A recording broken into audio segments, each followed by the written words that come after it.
Boa noite, pessoal. Vocês estão de parabéns ter vindo aqui hoje, viu? Uma véspera de feriado, uma chuva que está se prometendo aí fora, mas a gente escolheu vir aqui nessa noite. Que bom! Então que tenhamos o coração tranquilo, que estejamos calmos, receptivos, otimistas, para que os nossos amigos espirituais que nos acompanham, amigos como o nosso anjo da guarda. Aliás, o nosso anjo da guarda é um espírito superior que recebeu de Deus a missão de nos orientar, de nos guiar. Não só o nosso anjo da guarda, mas também os nossos amigos, trabalhadores espirituais desta casa, os mentores desta casa, que neste momento, fraternalmente, estão olhando por nós. Então, que eles possam nos enviar as boas vibrações, as energias excelentes, responsáveis pelo nosso fortalecimento, pelo nosso reequilíbrio, e assim nesta condição mais segura, mais disposta, mais equilibrada, possamos enfrentar e superar os nossos desafios. Sabe esses desafios que ocorrem na vida de todos nós que estamos nesse planeta, temos desafios. Não pensem que é uma exclusividade do sobrenome A ou sobrenome B, todos nós temos. Mas por mais que isso seja difícil, e às vezes são desafios complexos, doloridos, desgastantes, mas são essas situações que se apresentam em nossa vida como provas, como expiações, os grandes estímulos, as grandes molas propulsoras para o nosso avanço, para o nosso crescimento, para o nosso despertamento, porque na busca de resolver o problema nós despertamos as virtudes que todos nós possuímos e que estão na nossa condição espiritual em estado latente, precisando desse estímulo. E assim nós vamos nos credenciando, por lei de causa e efeito, a vida plena, a vida em abundância, anunciada pelo Mestre Jesus, o reino dos céus. E todos nós chegaremos lá. É uma questão apenas de tempo e de avançarmos nesse processo de evolução.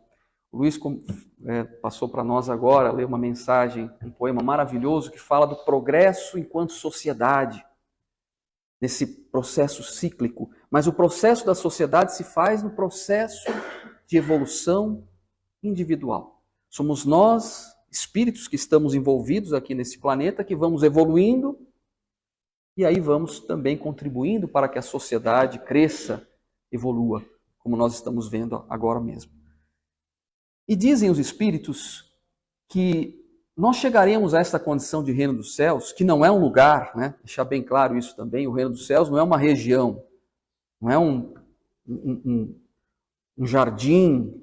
O reino dos céus é um estado de espírito, é uma condição interna, intrínseca do indivíduo, onde nós podemos estar em qualquer lugar, em qualquer ambiente, e estaremos em paz. Estaremos no controle, não dos outros, mas no nosso controle. Controle dos nossos sentimentos, dos nossos pensamentos, da nossa vida. Então, para chegarmos a esta condição do reino dos céus, da vida em abundância, nós precisamos, dizem os espíritos, chegar na condição de espírito puro, passar por um processo evolutivo até a condição de espíritos puros. Kardec fez uma classificação que é um ponto de vista, veja, não é nada de absoluto, é apenas um ponto de vista para que a gente possa ter assim uma noção e uma comparação aonde nós estamos enquanto indivíduos e enquanto sociedade. Que ele dividiu em 3 grandes grupos, ou 3 grandes ordens. A terceira ordem dos espíritos imperfeitos, os espíritos imperfeitos. Imperfeitos não porque tem alguma falha, não porque tem alguma coisa que não funciona, mas imperfeitos porque ainda não desenvolveram as virtudes. As virtudes estão ainda em estado latente, então, portanto, são imperfeitos. E a principal característica do espírito imperfeito é o predomínio da matéria sobre as questões espirituais. E, portanto, como é materialista, ele tem uma tendência ao mal, principalmente pelo desenvolvimento, pela valorização do orgulho, do egoísmo, da questão sensorial. Então, são os espíritos imperfeitos, que, de certa forma, somos nós que habitamos esse planeta atualmente. Nós estamos ainda classificados. Não estou dizendo vocês, tá, gente? Não estamos aqui julgando vocês como espíritos imperfeitos. mas a sociedade que está hoje no nosso planeta, um planeta ainda de provas e expiações, tem predominância pela matéria. E a gente percebe isso só olhando a nossa sociedade, os reflexos da sociedade, né? Essa guerra absurda que está acontecendo, que comove todos nós, denota o sentimento materialista ainda do indivíduo, que valoriza muito mais as questões materiais, o orgulho, as disputas religiosas sem sentido. Avançando, nós vamos chegar na condição dos bons espíritos, a segunda ordem, a segundo grande grupo, os espíritos bons ou bons espíritos. Nesse grupo de espíritos já houve uma mudança, porque a predominância é do espírito sobre a matéria. Já começou a se inverter aquela condição que nos espíritos da terceira ordem era a predominância da matéria, dos valores materiais, nos espíritos da segunda ordem são os valores espirituais.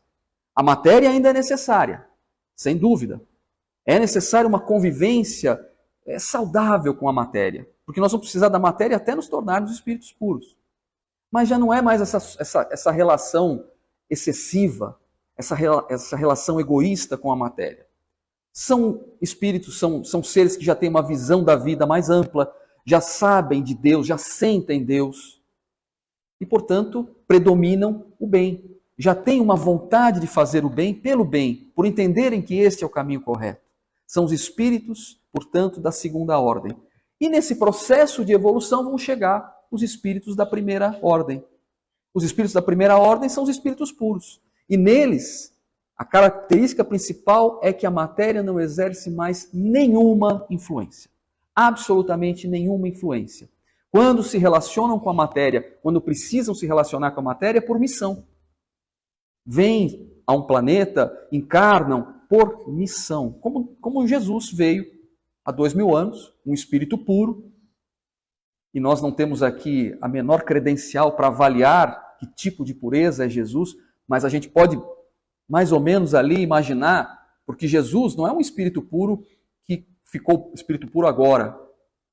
Há 4,5 bilhões de anos, ele já era um espírito puro que tinha a tarefa de contribuir para a formação do nosso planeta. Então a gente imagina que também dentre os espíritos puros, essa evolução continua.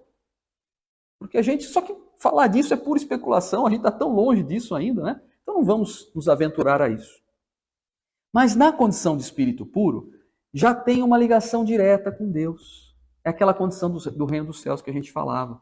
Já entende, já compreende Deus e todas as suas propostas, não é? Então, se a nossa meta é essa, e aí nós aprendemos também pelos espíritos, os espíritos também nos orientam, dizendo que nós avançamos na nossa evolução quando estamos ligados a um corpo físico, precisamos da matéria, como nós estamos agora, nós que estamos aqui nos enxergando pelos olhos do corpo.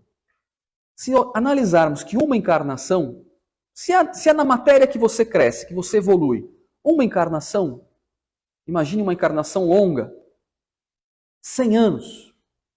Imagine, 100 anos, uma encarnação longa. Mesmo assim, seria insuficiente para sairmos da ignorância total e chegarmos à condição de espírito puro, à condição da perfeição, intelecto moral. Então a gente começa a ver que faz todo sentido a reencarnação. Ou seja, nós encarnamos, passamos por uma série de situações que vão nos dando essas experiências. Ao final de um período programado, nós voltamos para o plano espiritual, desencarnamos, voltamos para o plano espiritual. Lá nós reavaliamos a nossa vida, avaliamos, aliás, a nossa encarnação anterior e começamos a nos preparar para uma seguinte. E nesse ciclo de encarna, vivencia, desencarna, avalia, programa, reencarna, é que nós vamos agregando recursos evolutivos, que nós vamos melhorando a nossa condição evolutiva e nos aproximando cada dia mais desse nível do reino dos céus. E dizem os espíritos que tem 2 momentos nesse ciclo de evolução que são mais delicados, que são mais difíceis para o espírito em evolução, que é o momento que ele entra na vida, ou seja, quando ele reencarna, e o momento que ele sai da vida material, quando ele desencarna. São os 2 momentos mais difíceis. Sendo que, os espíritos que nos dizem isso, que o momento de entrar na vida, de reencarnar, é mais complexo, mais difícil, mais penoso para o espírito do que o da desencarnação. Então a gente gostaria de comentar algumas coisas a respeito desse preparo para a nossa reencarnação, que não é uma coisa tão simples ou aleatória. Nós não chegamos simplesmente e caímos de paraquedas em uma família, em uma cidade, com uma condição física. Tudo na nossa vida, na nossa reencarnação, é planejada à perfeição. Porque o objetivo é fazer com que quando a gente saia da vida física, estejamos melhores do que quando entramos. Então tudo é programado e planejado. Antigamente, os mais antigos ali, como eu, vão lembrar desse desenho. Tinha um desenho, antigamente, em que a cegonha colocava no bico ali uma trouxa com uma criança. Lembra desse desenho? Os mais antigos talvez, né?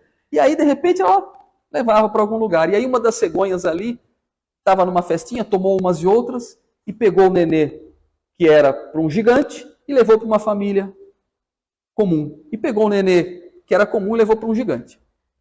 Alguém lembra desse desenho? Lembram, né? Isso não acontece, gente. Isso é impossível. Tudo é planejado à perfeição. Tudo é planejado à perfeição. Nós, no momento evolutivo em que nós nos encontramos, no estágio evolutivo em que nos encontramos, nós já temos condição de opinar em algumas coisas da nossa encarnação. Então, muitas coisas que estamos passando hoje, muitas coisas, nós é que pedimos para passar. Nós é que decidimos que teria que ser assim. Só que sempre vai passar, vamos dizer assim, por um processo de avaliação dos espíritos superiores, dos espíritos responsáveis pela reencarnação, que são especializados nessa tarefa. Então não pense que tudo acontece por acaso. Nós estamos na melhor família que poderíamos estar, no melhor ambiente que poderíamos estar, na situação física compatível com os desafios que vamos enfrentar. Então a nossa vida começa a ser planejada décadas antes da gente reencarnar. Primeiro, quem serão os nossos pais? Porque tem que combinar com eles. Uma tarefa tão importante como essa tem que ser combinado. Então nós já provavelmente conhecemos nossos pais ainda na vida espiritual. Então o nosso planejamento reencarnatório, normalmente ele começa 30, 40 anos antes da gente reencarnar. Tem que combinar com os pais. Geralmente os pais são pessoas que estão ligadas a nós, já por outras vidas também, por outras encarnações. Então são pessoas que já são da nossa família espiritual, que já temos afinidades, que já temos, de certa forma, desenvolvido uma certa fraternidade, né? E vão aí nos ajudar, servindo de pais, vão dar para nós a vida, a coisa mais importante que a gente tem, né? E nós devemos sempre ser gratos aos nossos pais por isso. Mas às vezes também os nossos pais podem ser pessoas com as quais nós temos alguma dificuldade. E a vivência compulsória, assim, fraterna, que é naturalmente instintiva de um pai para um filho, de um filho para uma mãe, para um pai, vai fazendo com que essas diferenças que possam ter ocorrido no passado vão se neutralizando. Então, é o amor da divina providência que planeja sempre a nossa vida para melhor. Então, os nossos pais têm que ser combinados antes. Como será o nosso corpo físico também é combinado. Ou seja, se nós vamos ter seremos saudáveis, se teremos alguma doença congênita, ou seja, vamos nascer com algum problema, porque isso faz toda a diferença na nossa vida. Faz toda a diferença. Se você tem um corpo saudável ou um corpo com algum problema.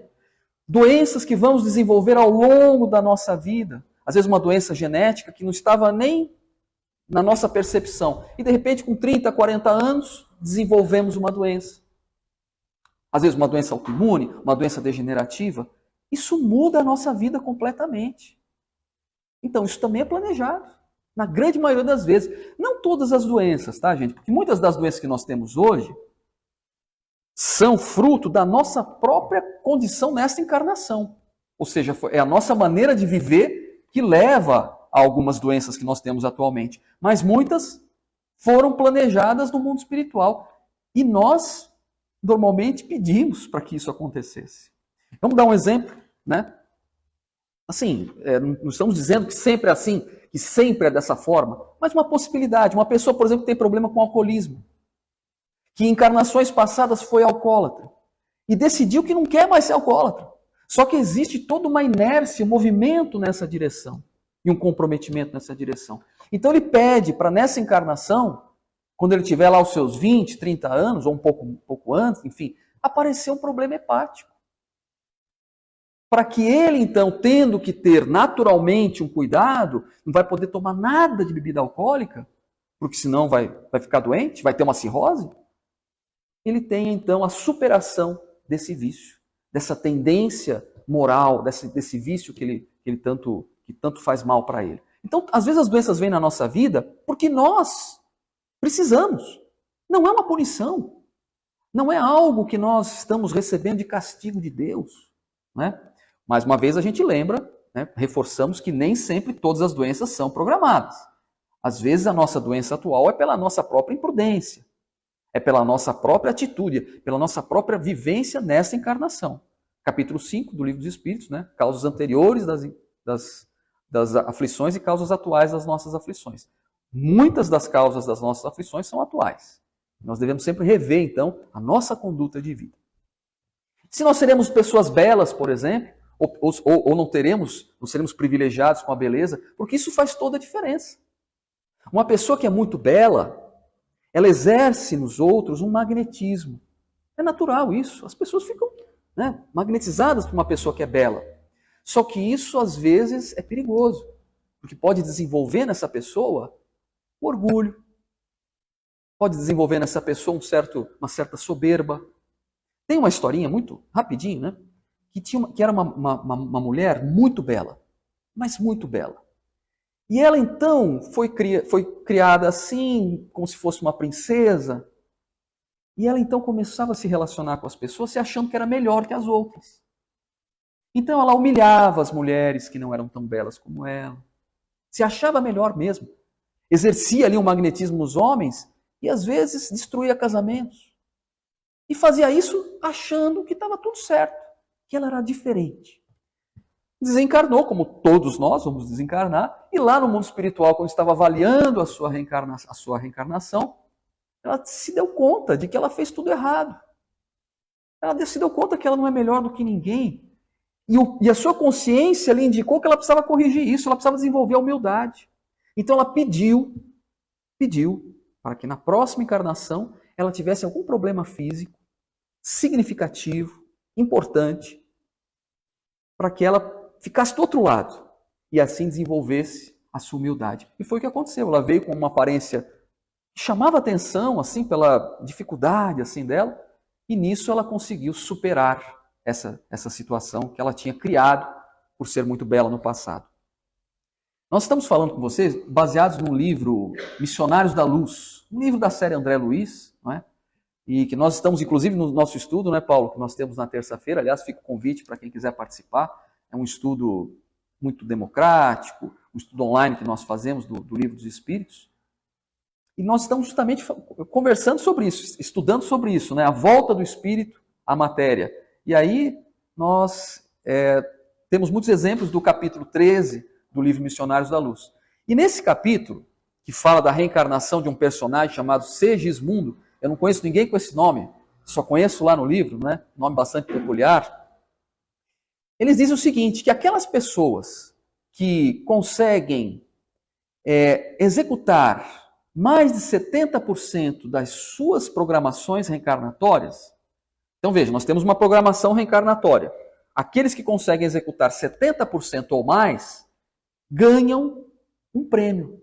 São chamados completistas. E sabe qual é o prêmio? Escolher o corpo que quiser. E aí a gente vai pensar, não, então vai escolher um corpo maravilhoso. Não. Escolhe um corpo saudável, claro, porque sempre ter saúde é bom, não é? Porém, não tão belo, porque nós ainda temos essa dificuldade.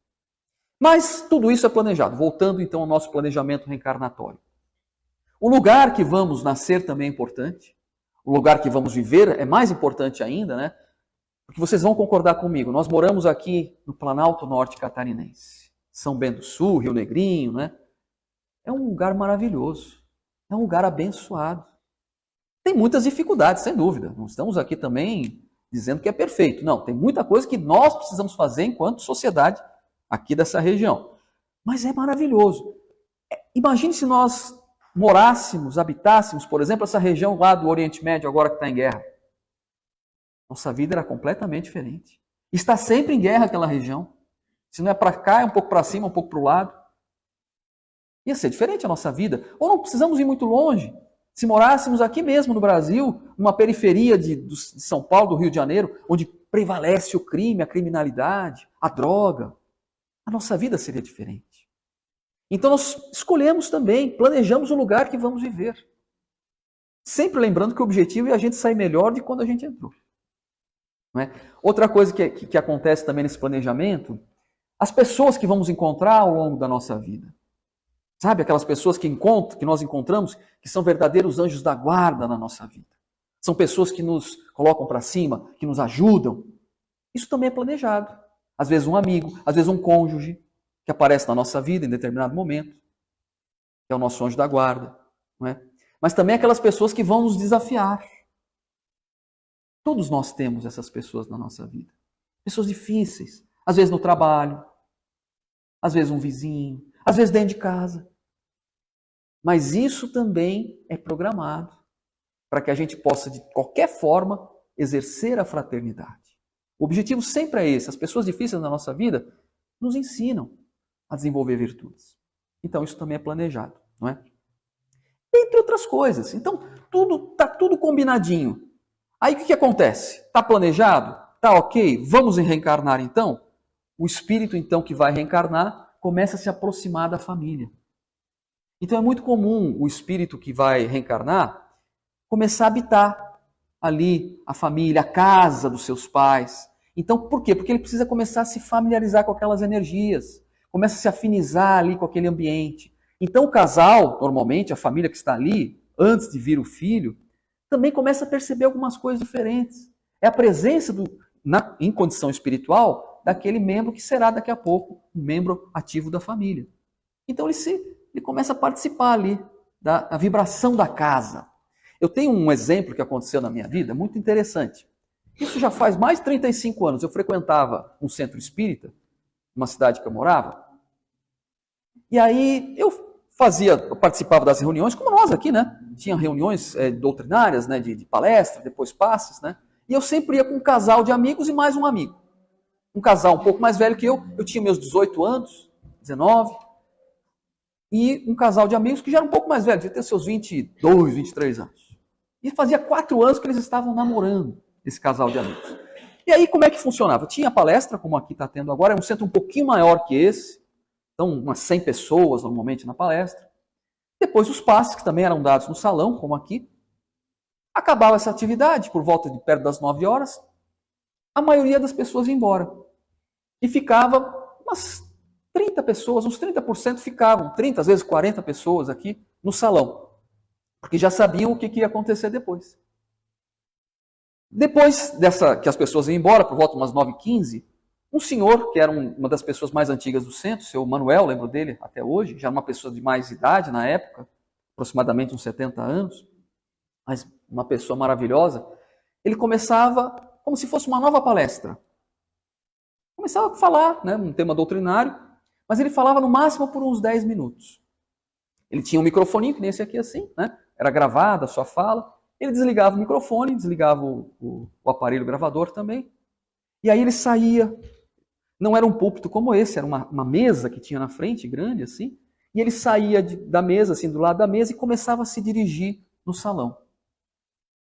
E aí ele chegava perto das pessoas e perguntava: posso lhe falar? Todo mundo que estava ali já sabia que isso ia acontecer. Todo mundo ali já sabia. E aí ele dava um conselho, que era pontual e exato.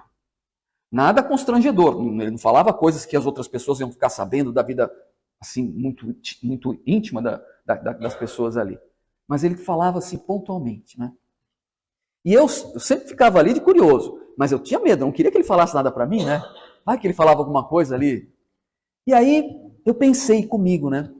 Como é que ele sabe que é a pessoa certa? Como é que ele sabe que ele chega ali, fala para a pessoa e nunca errou? Nunca ninguém falou, não, isso não tem nada a ver comigo. Pelo contrário, as pessoas choravam. Passou uns 5 minutos e ele falou assim, olha, tem alguém que está com dúvida aí. Olha só como é que é o nosso pensamento, né? Aliás, pessoal, vamos começar a nos acostumar com isso. Porque no mundo espiritual, você pensou, está escrito na frente da tua cabeça. É como se fosse uma tela de 60 polegadas que vai colocar tudo que você está pensando ali. Então a gente tem que começar a tomar cuidado e vigiar os nossos pensamentos. Mas aí o que acontecia? Ele falou assim, olha, tem alguém que está em dúvida, como é que eu sei que é a pessoa certa? Tal. A coisa é muito simples. Eu sou intuído. Caminhar, por exemplo, para o lado esquerdo no fundo do salão. Eu não sei com quem que eu vou falar. Só que à medida que eu vou chegando perto, eu percebo uma luminosidade diferente na pessoa para quem eu preciso falar. Nós todos temos a produção de uma energia fluídica que se manifesta também de forma luminosa. Normalmente a gente não enxerga, mas os médiums, né, mais sensíveis. E no mundo espiritual isso é muito claro. Então eu percebo a pessoa, opa, é para ela. E até eu perguntar para ela se eu posso falar para ela, não sei do que eu vou falar para ela. É tudo os amigos espirituais que estão coordenando.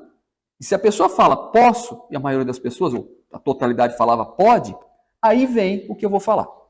Mas tudo isso estou falando para dizer o seguinte, eu estava com esse casal de amigos, né?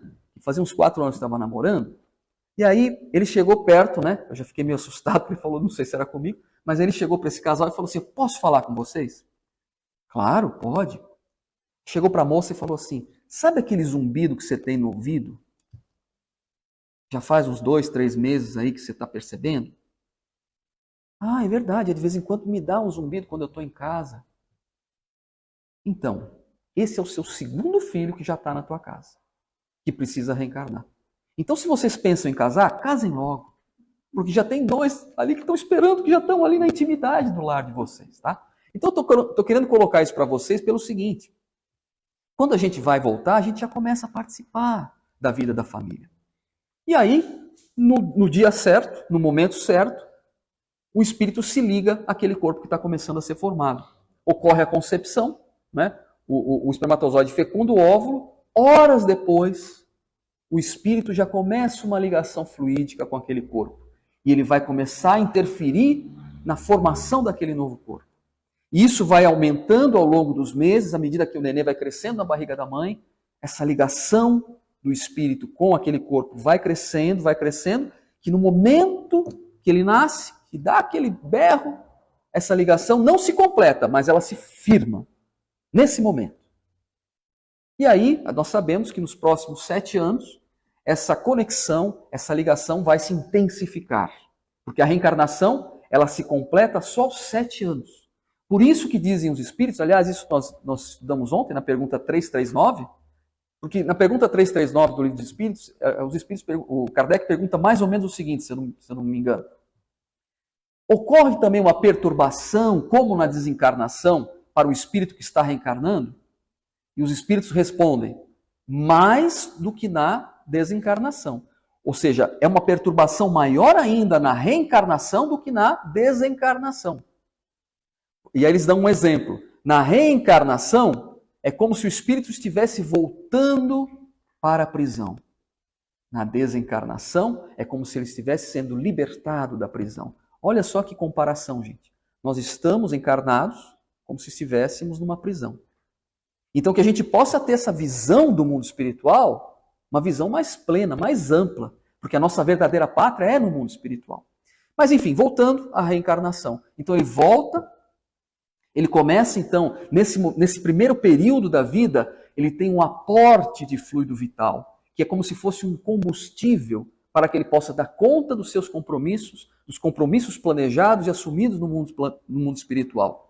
Porque assim, o planejamento, vamos supor que foi para 80 anos de vida, para ele dar conta de todos os compromissos que ele assumiu no plano espiritual. Então ele vai ganhar um aporte de fluido vital para que ele possa ter nos 80 anos de vida a vitalidade para os seus órgãos. Esse aporte, ele vai de vez em quando sendo renovado também nas nossas ações aqui na vida enquanto estamos encarnados. Mas tem muita coisa que a gente faz que drena fluido vital. Se tem coisas que nós fazemos que não revitalizam, tem outras que nós perdemos fluido vital. O que faz com que a gente perca fluido vital? Os nossos vícios. Então, todos os nossos vícios drenam vitalidade. Drenam. Vitalidade que é fundamental para a gente dar conta dos nossos compromissos. Vícios clássicos, né? Bebida, excesso alimentar, tabagismo. Veja, nós não estamos aqui de jeito nenhum fazendo nenhum tipo de julgamento, tá, gente? Estamos só pontuando. Né? As drogas, de um modo geral, isso a gente não precisava nem falar. Mas o que... Não só vícios materiais, vícios também morais. Falar mal dos outros drena a vitalidade. A agressividade drena a vitalidade, sabe? Aquelas pessoas que são ásperas no falar, que gritam, que jogam, não é? que criticam, vão perdendo vitalidade. Drena fluido vital. Desvios na área da sexualidade, inveja, todas essas coisas drenam vitalidade. Então a gente tem que entender e procurar evitar essas coisas, para que a gente não fique desvitalizado. Porque senão o que acontece? A gente vai chegar, planejamento de 80 anos, quando a gente tiver nossos 50, a gente vai estar acabado. E aí a gente vai passar esses outros 30 anos da nossa vida aos trancos e barrancos. Às vezes não vamos nem chegar aos 80 que estava planejado. De tão drenado a nossa vitalidade. Tá? Por outro lado, algumas coisas renovam a nossa vitalidade. Se os vícios drenam, as virtudes renovam a nossa vitalidade. Então, se a gente quer se renovar em nossa vitalidade, façamos o bem. Desenvolvamos as virtudes. A caridade, não é? O perdão, que nós vamos sempre sermos renovados. Um exemplo disso é Divaldo Pereira Franco. Todos nós conhecemos o Divaldo Franco, né? Um homem com 96 anos, que é um exemplo de vida. É um jovem de 18 anos, num corpo de 96 anos. E aí ele tem um relato que ele faz mais ou menos uns 4 anos aproximadamente. Ele estava muito mal, ele estava realmente doente, não é? E achava que ia desencarnar. Estava mal mesmo. E ele falava isso para as pessoas. Tanto é que eu lembro que teve um congresso, né? Tem todo ano um congresso, não, é uma Conferência Estadual do Paraná. Aliás, é um dos eventos mais eminentes do movimento espírita. Dezenas de milhares de pessoas participam desse evento. E ele estava, nesse ano, faz mais ou menos uns 4 anos, um pouco antes da pandemia, ele falou, olha gente, o ano que vem eu vou me esforçar para estar aqui, mas se eu não estiver aqui fisicamente, eu vou estar em espírito. Ou seja, ele já estava preparando a gente, mostrando que ele ia desencarnar. E ele estava acreditando realmente que ele ia desencarnar porque ele estava muito mal. E ele falou que um dia ele acordou, quase não dormiu à noite, e ele levantou. No que ele levantou, ele desmaiou. Caiu na frente da sua cama. E aí ele falou que se viu fora do corpo, olhou para ele ali e falou, mas né, será que eu desencarnei? Será que chegou o meu momento? Cadê meu mentor tal? Nisso chega a mãe dele, né? A mãezinha dele e o doutor Bezerra de Menezes. E aí eles pegam ele, tiram daquele ambiente, né? Em espírito, tá gente? Espírito, perispírito. E levam para um ambiente, segundo ele, bucólico. Um ambiente natural, natureza no mundo espiritual. E ali ele tinha um banco, colocaram ele nesse banco, ele falou que o banco era um banco que moldava, que ele se sentou ali, ele ficou o lugar mais confortável que ele já sentou na vida. E aí apresentaram para ele uma flor, que era uma espécie de um lírio, ele falava. Ele falou que nunca viu uma flor como aquela, porque ele falou que até os tons do mundo espiritual são diferentes, são mais vivos. Ele falou que a cor azul é muito prevalente no mundo espiritual. Então essa flor, uma haste longa, uma espécie de um lírio, azul, foi colocado na frente dele, e o Dr. Bezerra falou assim, olha, agora você aspire esse lírio, como se ele fosse colocar para dentro alguma coisa. E foi o que ele fez. À medida que ele ia aspirando, o lírio ia se desfazendo e aquele conteúdo fluídico ia entrando no seu corpo perispiritual. E quando ia entrando no seu corpo perispiritual, ele falou que ele olhava, ele via toda aquela energia, ele via todos aqueles fluidos benfazejos entrando até as pontas do seu pé. Depois dali, ele foi tirado daquele ambiente e foi novamente colocado ali onde estava o seu corpo, e ele voltou para o corpo, acordou. E a partir daquele momento, ele começou a ficar bom. Renovou, portanto, a sua condição de vida. Então, esse é um exemplo para nós. E por que isso aconteceu com ele? Porque ele era útil. É uma pessoa útil à sociedade. Olha como ele foi importante para nós agora na pandemia. Não é? Nós tivemos um norte mostrado por ele na pandemia, está sendo até hoje uma produção de livros fantástica. Então, se você quer ser útil, faça o bem se você quiser permanecer e cumprir com as tuas obrigações. Eu não vou me alongar muito mais, mas eu vou só pontuar algumas coisas ainda. Mas chega um momento, gente, chega um momento da nossa vida que não vai ter jeito, que nós vamos desencarnar. Chega um momento que, por mais que a gente tenha aportes, moratórias, a gente vai voltar para o mundo espiritual. É natural, é um processo da vida, mas a gente não deve ter medo disso.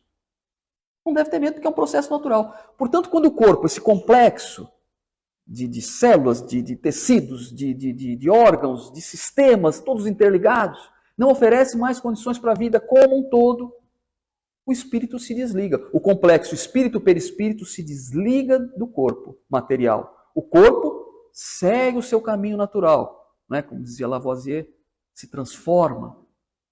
E nós, a nossa essência, que somos nós, o espírito, com o seu corpo perispiritual, voltamos para o mundo espiritual. É simples. Em tese, é uma coisa muito simples. Algumas coisas interferem nesse momento, porque nós temos muito medo da desencarnação. Eu não vou falar muito sobre a desencarnação, porque daqui a uns 15 dias o Luiz vai fazer uma palestra sobre isso, né, Luiz? Mas me permite ainda mais uns 5 minutinhos só, para a gente fechar esse nosso raciocínio, não querendo tomar o conteúdo da tua palestra. Algumas pessoas têm muito medo da desencarnação, como se isso fosse o fim. Não é o fim, é um processo. É apenas uma etapa seguinte de um processo de crescimento que nós estamos, de crescimento, de progresso em nossa vida. Algumas pessoas têm medo desse momento da desencarnação. Algumas situações interferem nesse momento, para bem ou para mal. O que determina mais isso, que se vai ser um momento tranquilo, vai ser uma desencarnação tranquila ou não, é principalmente o nível moral do indivíduo que está desencarnando. Isso vale dizer o seguinte: se a pessoa é uma pessoa dócil, uma pessoa boa, uma pessoa espiritualizada, ele vai passar por isso sem grandes problemas, sem grandes sofrimentos, ou com quase nada de sofrimento. Se é uma pessoa materialista, sensualista, do ponto de vista sensorial, se é uma pessoa que só tem os seus valores baseados nas questões materiais, ele está vendo que tudo que ele tem está indo embora. Então ele vai sofrer. Vai sofrer. Porque ele não quer largar aquela situação. Ele não quer abandonar o seu corpo. Então, o processo vai ser mais penoso. Outras coisas que influenciam secundariamente é a circunstância da morte. Como foi a desencarnação? Desencarnação por doença, uma doença prolongada. Desencarnação por velhice. A pessoa já está ali com tantos anos. Não vou nem falar 90, porque eu estou vendo minha mãe lá com 82 assim. Eu quero que ela fique com mais uns 20 anos conosco. Mas depois de uma certa idade, a pessoa já foi drenando a sua vitalidade ao longo do tempo. Então é como uma chama de uma vela que vai aos poucos sendo consumida. E aí, quando só tem um pouquinho lá de combustível, de repente ela apaga. Não existe aquela dificuldade. E é muito comum nessas circunstâncias o espírito, o encarnado, que ainda está encarnado, estar interagindo com o mundo espiritual. Começa a interagir com o mundo espiritual. Então é normal você ver lá o vovozinho, daqui a pouco ele começa a falar: olha, fulano estava aqui, agora há pouco, veio me visitar. Aí você fala: não, vô, mas o fulano já morreu faz 20 anos. Ah, mas ele estava aqui. Por quê? Porque ele já está mais para lá do que para cá. Já está interagindo com o mundo espiritual. É natural isso. Veja, não quer dizer que se você vê alguém que já desencarnou, que você vai desencarnar logo na sequência, tá? Mas é normal isso acontecer. Então ele dorme aqui e acorda lá. Aquela angústia, aquela dificuldade toda não está acontecendo. O espírito não está sofrendo aquilo que o corpo está sofrendo. A gente tem que confiar nisso, tá, gente? Já em mortes violentas, a situação é um pouco diferente. O que é uma morte violenta?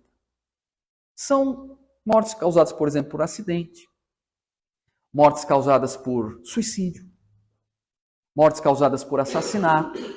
Nesses casos, quando a pessoa ainda tem vitalidade, ela sente muita diferença de nível, porque no mundo físico você está com toda a tua garra de vitalidade, com todo assim, esse aporte de vitalidade.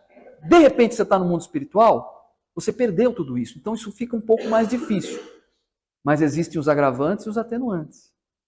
Porque muitas mortes violentas também foram planejadas.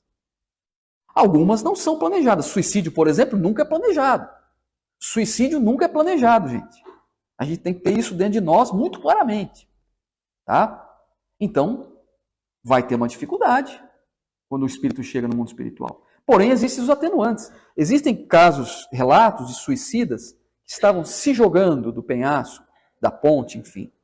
E que no momento que eles estavam se jogando, que eles estavam caindo, eles se arrependeram. Meu Deus, o que eu estou fazendo? Isso serviu de atenuante. Tá?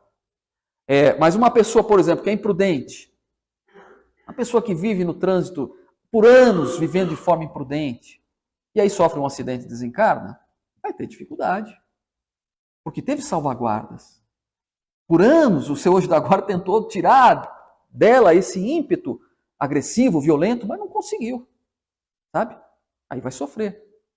Não é? Ou uma pessoa que é assassinada porque é um criminoso, que sai à noite, vai assaltar uma casa com um revólver, né, no cinto, e de repente toma um tiro.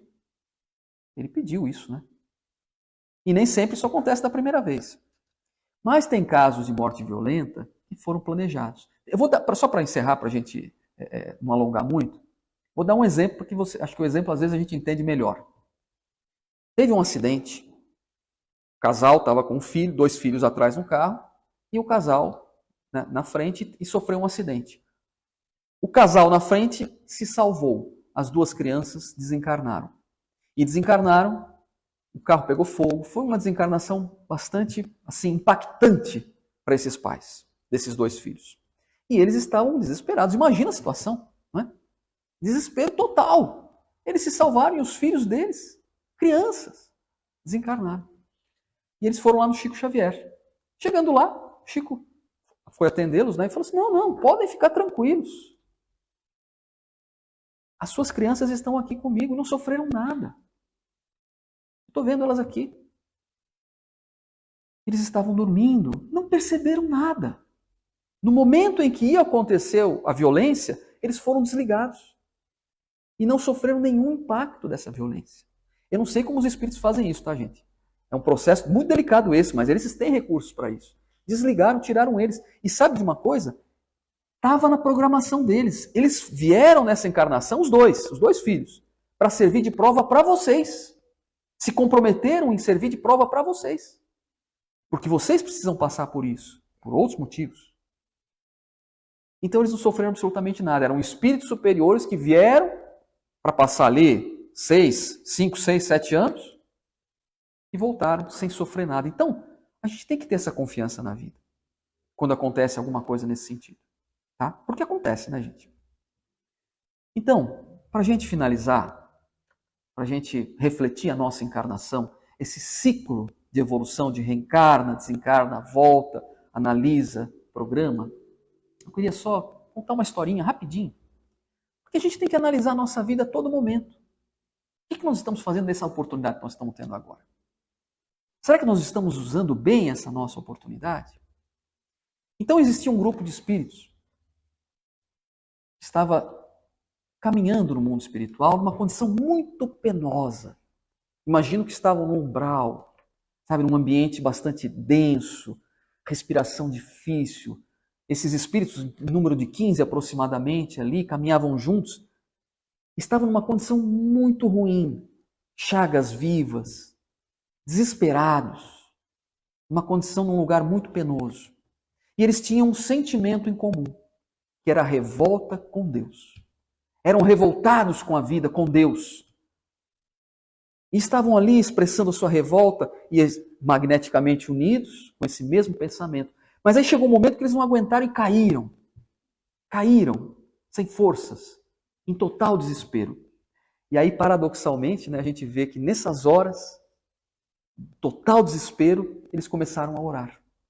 Começaram a pedir a Deus. Paradoxo, né? Porque eles estavam se queixando da vida, se queixando de Deus.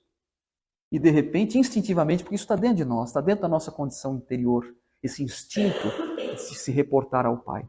E aí começaram a orar, como se fosse um uníssono. Nisso apareceu um espírito superior, iluminado. E no que ele apareceu, a sua luminosidade, os seus fluidos luminosos, envolveram aquele grupo todo. E essas luzes, esses fluidos, caíam nesses irmãos ali desgraçados como bálsamos, como lenitivos. E eles começaram a se recuperar, começaram ali a se acordar, enfim. E aí, um que era talvez o chefe do grupo, ou o líder do grupo, o anjo chegou e falou assim: a paz do Senhor esteja convosco. O que eu posso fazer por vocês? E aí o líder desse grupo começou a conversar com esse anjo. Falou: olha, nós fomos traídos. Nós somos traídos. Porque nós éramos crentes. Veja, crente eu não estou dizendo aqui da religião evangélica. Crentes no sentido de crer em Jesus, de ser cristão. Ali tinham espíritas, tinham católicos, tinham evangélicos. Nós éramos crentes.